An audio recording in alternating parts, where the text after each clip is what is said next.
Hello, everyone, and welcome back to another episode of the EduMind's Weekly Podcast. I'm Chris Miller, and we got a returning guest today, Madi Florian. So welcome back for episode number 2 with you. How are you, Madison? Hello. Hi, Chris. I'm great. How are you? Good, good. How are things going out in the Colorado? Are they a little bit warmer than the last time we spoke?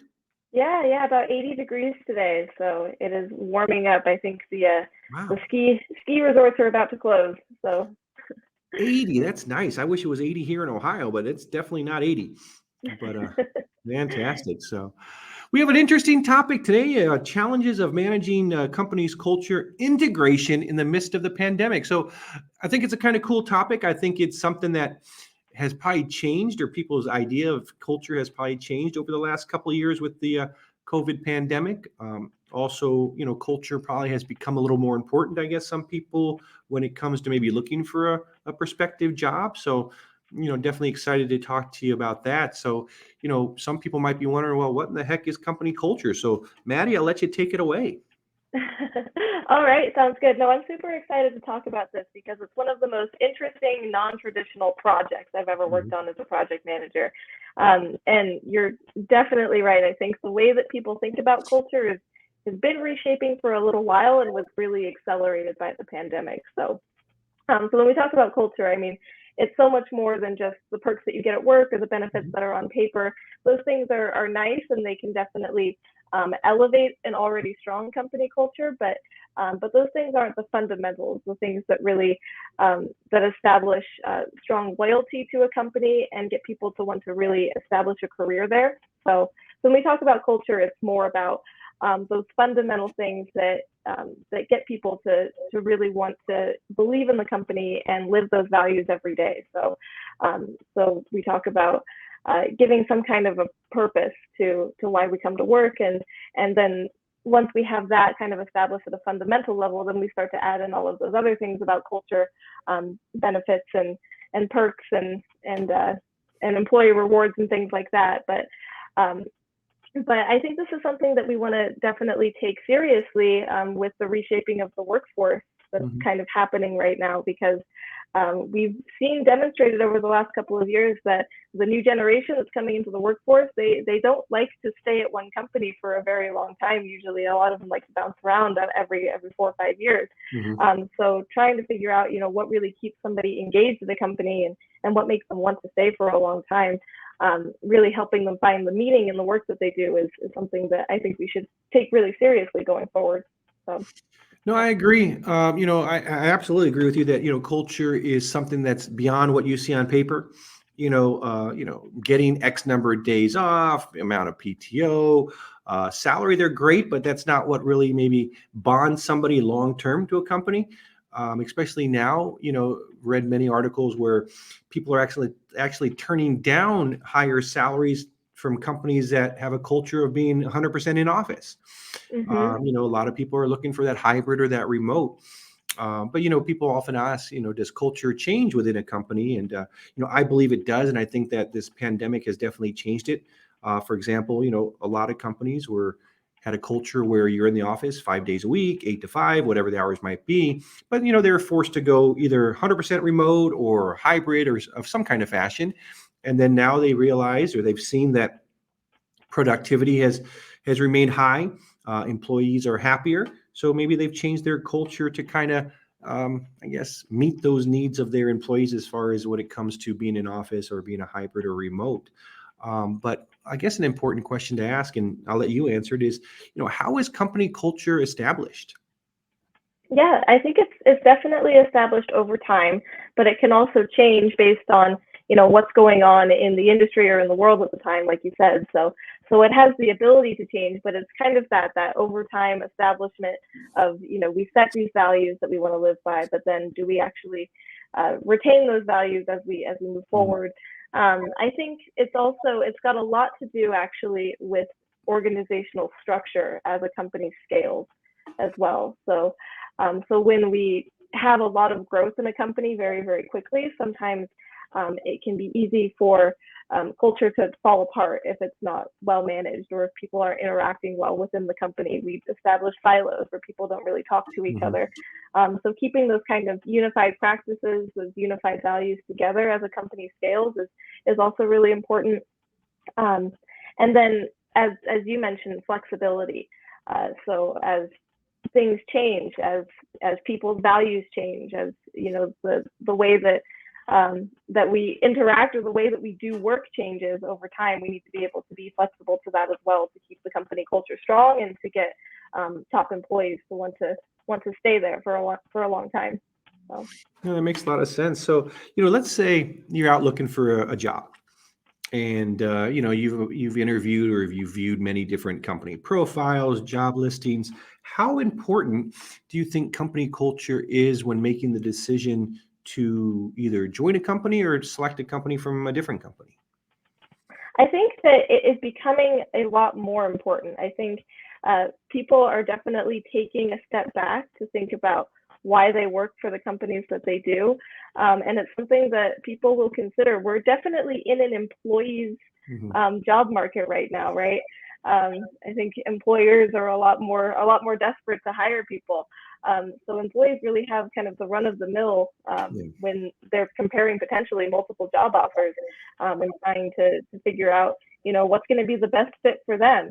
And that doesn't necessarily it's not necessarily good or bad for one company. I mean, sometimes companies might have a weak culture, but we can have strong cultures that are also very different, depending on, some people may like the work from home a lot more, and some people may be looking for that flexibility. Some people may want to be face to face, just as an example. So I think there's a lot of things that employers can do to make sure that they look really great to employees on paper, but then ultimately it also comes down to employee choice as well.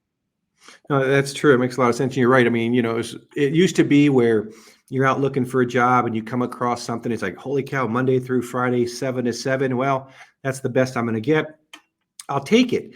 But now, I mean, I was driving by a store the other day, and there happened to be a Burger King, and there happened to be a Crumble Cookies. In the parking lot, I see a sign for Burger King.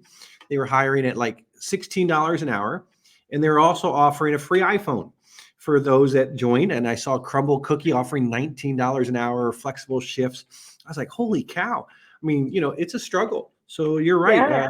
Companies are having to kind of find some more attractive ways to entice people. So, when it comes to cultural values, they might differ from company to company, industry to industry. But, could you think of could you give some examples of some cultural values that a company might have? Yeah, absolutely. So, I mean, we talk about like the amount of flexibility that a company might have, and those initial perks or the initial offerings that they might have. But I don't really consider those things to be culture. What I would more consider to be culture is the leadership style of the company, for example. So, how are issues normally resolved? I think a lot of it does come down to conflict management. So you'll see that in quite a few examples that I give. But do we resolve issues from the top down, or do we let employees kind of deal with issues themselves? How much autonomy do the employees have is a big one as well. Are people kind of expected to resolve issues among themselves? Are they expected to do their jobs with little interaction with other people, or do we kind of collaborate together on lots of different things? What kind of approach do we take to new ideas? Is the company really open to new ideas, or are they pretty set in their ways? And I mean, that could be as a result of a lot of different things. Sometimes companies are less flexible because they're highly regulated. I've worked in the financial industry where we have really strict regulations that make it really difficult for change to be enacted. That's not necessarily a bad thing, but just something to consider, and how we get around that and still allow innovation. And then, so maybe transparency as well. When we talk about when we talk about resolving issues top down, like how transparent are those issues as well, and how transparent are the leaders with the employees? Do they tell them all of the inner workings of the company? Do they tell them about the things that are going on, or do they kind of keep some of those things close to the heart? So they're all things that are kind of a little bit more subtle and maybe not as obvious when you first join a company. You kind of have to learn what that is over time, but really shape fundamentally how the company is run, and help to either attract or what's the opposite of attract or oppose employees that may want to stay there for a long time. Yeah, I think you hit the nail on the head. You hit it out of the park when you said, yeah, perks, what you see up front is totally, it could be totally different than the company culture, right?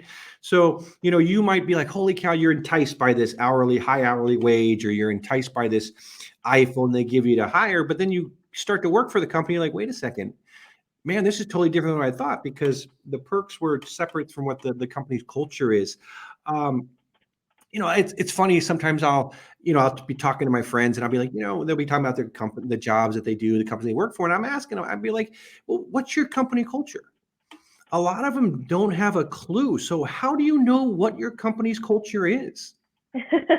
Yeah, I think that's kind of the $1 million question, isn't it? So it definitely takes a long time to understand sometimes. I mean, you can do some work to try to understand that on paper. And sometimes I think companies will kind of push culture onto their employees, or they'll really advocate for it, and they'll tell you what it is. And if they don't value it, I think you'll know pretty quickly off the bat, because your employees won't know what it is either. So a company without strong values is definitely going to reflect in the way that employees kind of view their work as well. So I think you can really get a good idea of what the culture is before you even work for a company, by maybe gauging what the employees are like. What's the morale of the employees? Do they seem happy to be at work? Why do they come to work every day? So those things might take a little bit more time to get a feel for. There are some things that you might be able to understand really quickly, and there are a lot of things that may be a little more subtle. So. No, you're absolutely right. Sometimes you're right. You can simply just look around the office and kind of get an idea of what the culture might be. You might not know what the specifics are, but if you see a lot of frowns and unhappy people, then it might kind of make you second guess what the overall culture might be of the company.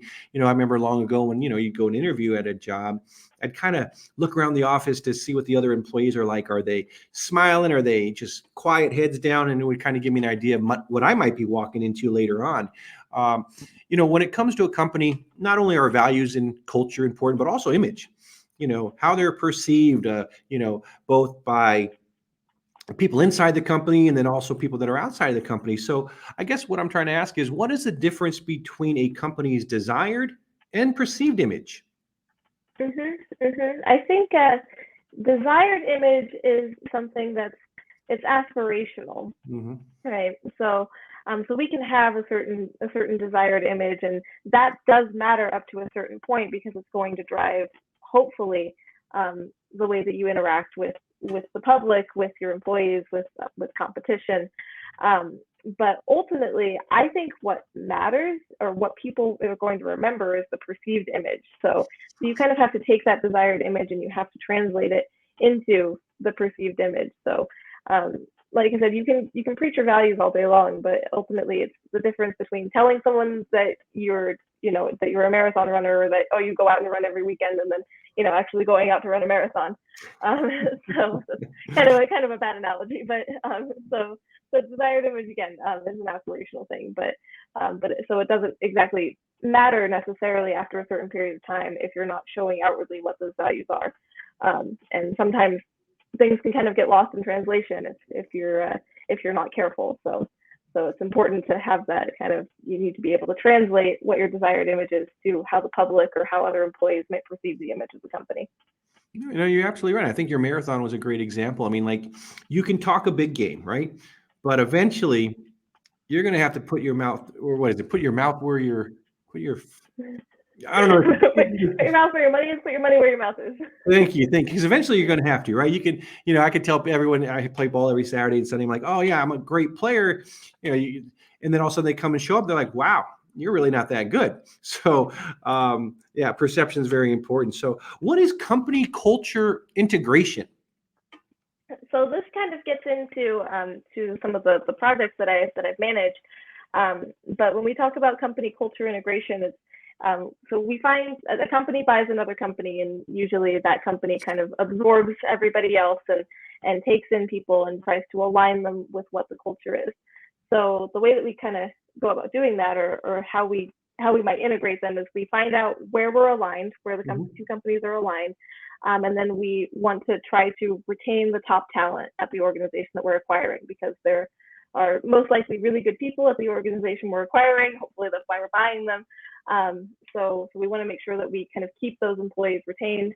And we want to make sure that we unify the culture as a whole while also being open to potential ideas or potentially different ways of working, so that we don't just, smash the morale of the competition. So that's essentially the essence of trying to do a company culture integration. Well, how do you do it successfully? So it's with a lot of work and and many sleepless nights. No, it's so you're kind of trying to, I think it really takes, first of all, value from leadership for company culture. A lot of times when we're focused on integrations, we just want to make sure that the systems work well together. We're focused on just making sure that everybody can, do their jobs fundamentally, and that's kind of the first and foremost thing. And a lot of times culture can kind of get lost in an integration or in a merger and acquisition if it's not paid attention to. And I think that can lead to problems down the line if we kind of just fix the basic issues, but then we don't resolve or we don't align the company cultures. So the way that we began when I did my culture integration, or we did the culture integration with Charles Schwab, was we started with focus groups, and we did many focus groups across both companies. So, and we did that for every department. We asked them, how do you normally go about your day? Who do you go to for help? What does your typical work day look like? Why do you like working here? Why have you been here for so long? And then when we talked about the company that we were acquiring, we asked them, what are you most afraid of when you join us? What are you most afraid is going to change? Or what essentially is keeping you up at night? So we did a lot of those focus groups. We also did a lot of data gathering through surveys. So lots of different data aggregation things that we did to kind of get a holistic view of what both of the companies' cultures were like. So that's how we started. No, it makes sense. That's pretty well planned. So here's maybe a side question, but I guess I'll throw it out there for you. So who do you think it's more scary for during a merger and acquisition? The company that's doing the buying, those employees, or the ones that are the companies being bought? Who do you think? I would say the company that's being bought for sure. And that's something that I think a lot of companies don't take into consideration, but we're starting to see a transition with larger companies where we're seeing a bigger care taken for those employees that are being acquired. When you think about the company that's being bought, those employees, your everyday average Joe employees, not your executive leadership, but your everyday employees are going to be on the defensive. They're probably going to be prepared for layoffs. They're probably going to be prepared for losing a lot of their colleagues that they've been working with for a very long time. Their job descriptions are probably going to change at least a little bit, or maybe even completely change. So they might have to brace themselves for a lot of change that they didn't necessarily sign up for, because they didn't have an agreement in the deal. Or typically it's usually the leadership that decides if they're gonna sell their company. The employees are kind of being forced into this change. So I think it's important that the company that's acquiring is really conscious of that when they start to bring in those new employees, especially because if there are great employees there, then we don't want to lose them. So. Absolutely. That makes a lot of sense. So, when you do a merger, acquisition, cultural integration, there's always going to be some measurement of a success, right? You want to be able to measure how successful the integration was. So are you measuring success based on maybe turnover? How many of the people from the company you acquired stayed, or what other, measures of success are there to see how successful this cultural integration was? I think there's a lot that people think culture is kind of a squishy thing, or it's really difficult to measure. But there are definitely some tangible things that you can do to try to measure how well an integration is going. I think employee turnover is probably the biggest one, or employee retention rate. You can also use things like company engagement surveys. Our company at Schwab, we did engagement surveys once a year, but I've also seen do like quarterly pulse checks and things like that. So employee satisfaction rates, and you can also kind of measure that against maybe the growth of the company or how well the company has been doing since the integration as well. But that also, I mean, that gets more into, you kind of have to use that in tandem with some other things to really measure the culture. But so those are a couple of the things. Again, I think employee turnover, like you said, employee turnover and employee retention is probably the biggest tangible metric that you can use. Right. But we also, when we were about a year into the integration, we went back to those same focus groups and tried to interview the same people to get an understanding of how much things have changed for them and how they were feeling. So we kind of do some benchmarking that way as well. That makes sense. I like the idea of the thought of surveys. I think that's great. I mean, I've been places where, there's usually an annual survey, but I think a quarterly pulse check is pretty cool. I think that's a good way to kind of stay in touch or in tone with your employees. That's great. When companies decide to get into a merger, they try to acquire another company, there's a lot of planning put into it. I'm sure they do risk analysis, but also, I mean, they probably plan for some clashes, right? But why do clashes occur during an acquisitions or merger? No, that's a great question. Well, regardless of how great either company was or how strong the culture was, and actually, if you have two very, very strong cultures, when you are entering into a merger or an acquisition, that can actually cause more clashes because if somebody is very set into certain ways of working, right, whether those are good or bad, it's often difficult to let go of that in favor of a new way of working. And usually we're going to have to do some kind of molding or retraining or something to get used to something like that.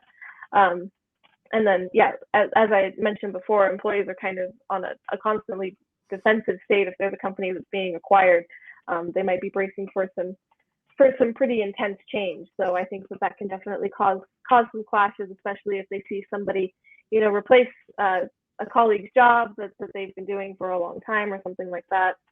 So even just to give some examples of how that might happen in subcultures of an organization. So let's say we have a sales team and the company A is really used to, they have individual commissions or they work off of commissions, so they're used to kind of hoarding their leads or kind of keeping a lot of those things close to the heart.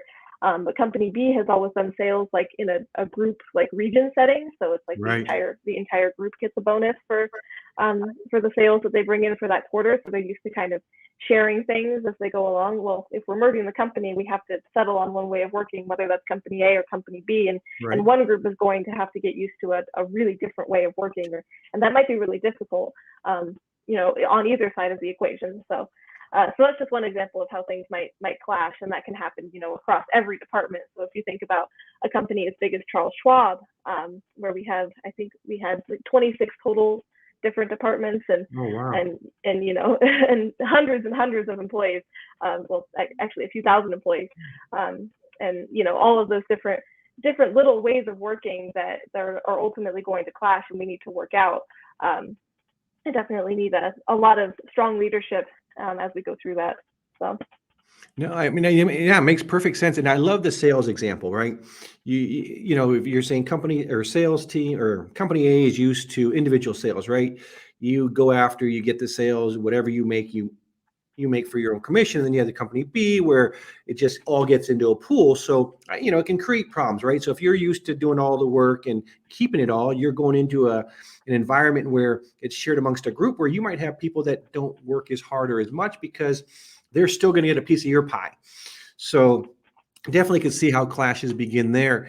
So I'm sure that you've heard, the saying office for fires, right? You got to put out this fire, before it gets out of control or whatever, but it's always good to be able to put out a fire while it's still small, right?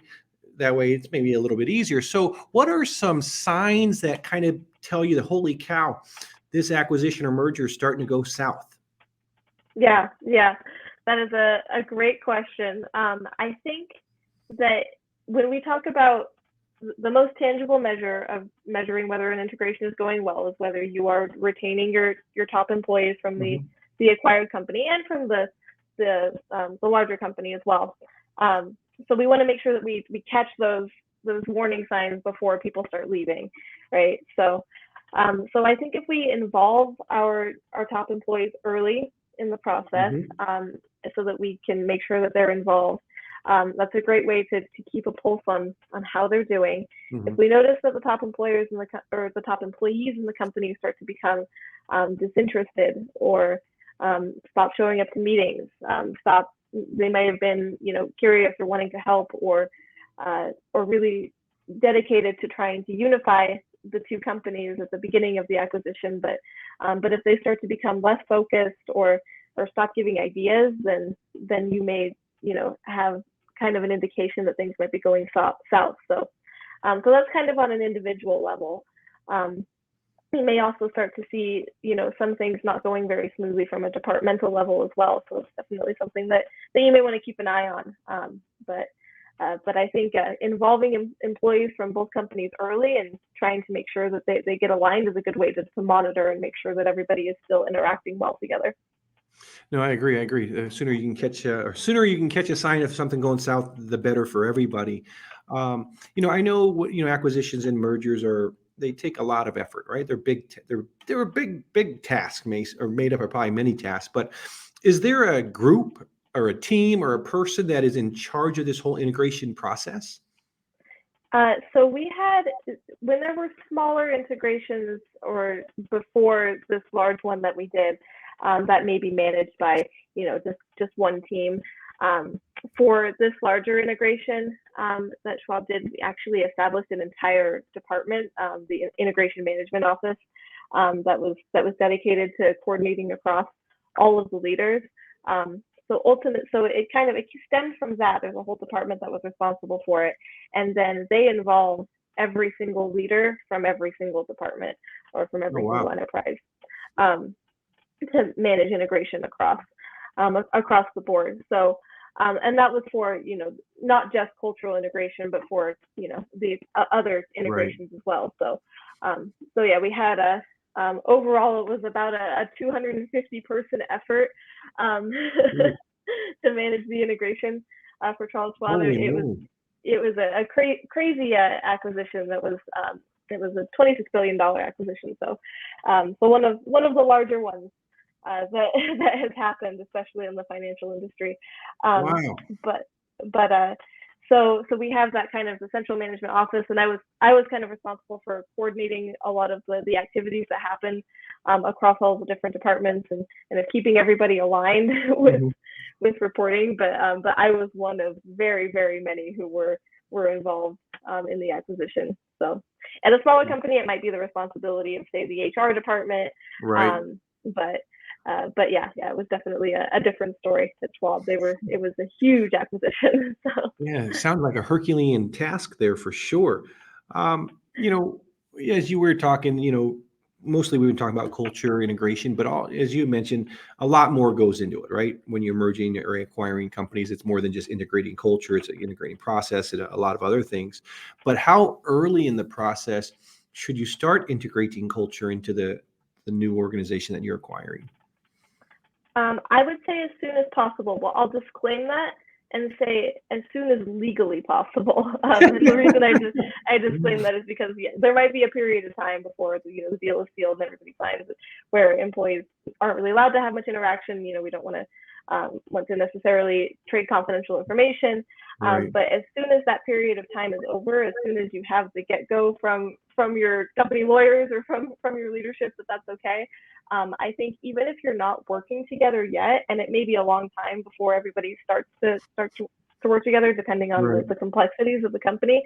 But I think it's important to start with those small things before you even get into the subculture. So just getting people to go to virtual happy hours. Well, we did virtual because we were in the middle of a pandemic, but so we did virtual happy hours. Just getting people on the same page where we have like combined leadership meetings, where people can ask questions together, and just giving employees the chance to interact with each other and kind of learn that the other side is not a monster, that like everybody's just people, right, and we all just want to do a good job together. Kind of setting that image and setting the tone pretty early will help you a lot more later down the line when you really get into kind of the nitty gritty things the actual intricacies of working together and, okay, how are you going to resolve this issue and this issue? But yeah, it's going to help people work together a lot more smoothly once that comes along. Yeah, it makes sense. Throughout the podcast here, we've talked about a lot of interesting questions or interesting aspects of not just culture, but, acquisition and merging. So as I was looking through the questions today, one kind of popped out, and so I'll throw this out there. So, because myself, I'm curious. So does strategy drive culture? Does culture drive strategy? Okay. I think that it can go both ways. And this is a great question too. Yeah, I saw this on the sheet and I was like, oh, I hope we get to ask this. So I think that company strategy might be able to have a long-term impact on the way that people work. Mm-hmm. The culture and values of the company may also drive decisions as well. So I think it can go both ways. But in my personal experience, I think it's been most successful when the culture drives the strategy. The value at Schwab, or the number one value at Schwab, was that we always put the client's best interest first. Mm-hmm. Everything that we do is for our clients. And you see a lot of companies say that, but I really saw that when I was there. I've got a really soft spot for my time that I worked there, because they really lived that value every single day. And they definitely put it into every consideration, every decision that they made. It was this bottom line of, okay, we might want to do this, but is it going to be the best thing for our clients long term? Is this actually going to help them? And I really saw that culture was just ingrained in every decision that everybody made. That they really considered whether it was going to be the best thing for the client before they actually went through with making any decisions at all. Mm-hmm. So I think if you have something that is that deeply ingrained, it's definitely it can help drive good decision making in the long term. And I think that's kind of your ideal state. You might have it go the other way, like I said, but and that's okay too. I think both of those things going either way can be beneficial or can work. But I think if you can have a culture that really drives the strategy, then you're more likely to be successful, especially as you scale. So, yeah. Great answer. And it's kind of cool that, a lot of times you'll see company culture where everyone preaches it, right? But you don't really see it ingrained in not only the interaction of your team members or employees, but the way they engage with customers or clients. But it's kind of cool that, at Charles Schwab, you saw it and you could feel it, as opposed to just being something that was talked about. It was actually something that was done. So that's pretty cool. Yeah, absolutely. Another question that kind of jumped off the paper at me, and this might be because so much is virtual now, it's kind of, a topic of everyday conversation. So is virtual company culture integration easier or harder than in person? Yeah.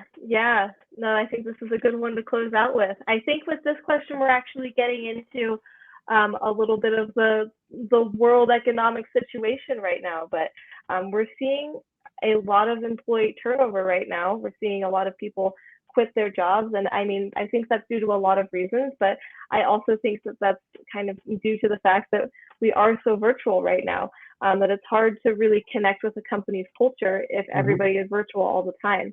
I'm not saying that it's impossible, but it's definitely more difficult to do. So, I think when all of your coworker interactions are done through a computer screen, you almost stop feeling like they're real people in a way, unless you make a real effort to align the company culture.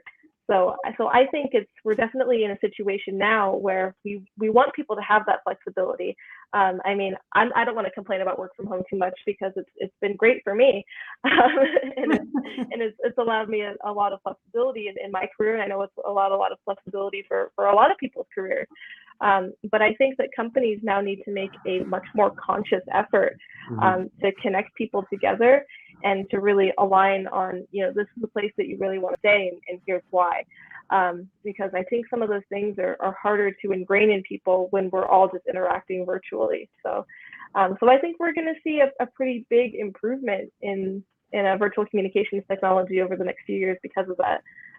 So I mean, I'm no expert in it, but I'm excited to see kind of where it goes. I think we might see a lot of changes in conferencing software and collaboration techniques. And I don't know where the metaverse is going to go, but I know that some people want to connect working through there. But yeah, I think we're going to need to make a bigger effort to try to connect people virtually over the next decade. So. No, great answer, and I agree with you. So, but yeah, I think that's a great way to end for the day. I appreciate you coming back out here for your second episode. Love to have you back, Madi. Had a great conversation with you talking about, culture, integration of culture, and then just defining the importance of culture. So thanks again for coming by. For everyone else out there, have a fantastic rest of the week. But Madi, thank you so much for coming back for your second episode. Yeah, thank you, Chris. Always great to be here. Sounds good. Have a good one. Thank you. You too. Thanks. Bye.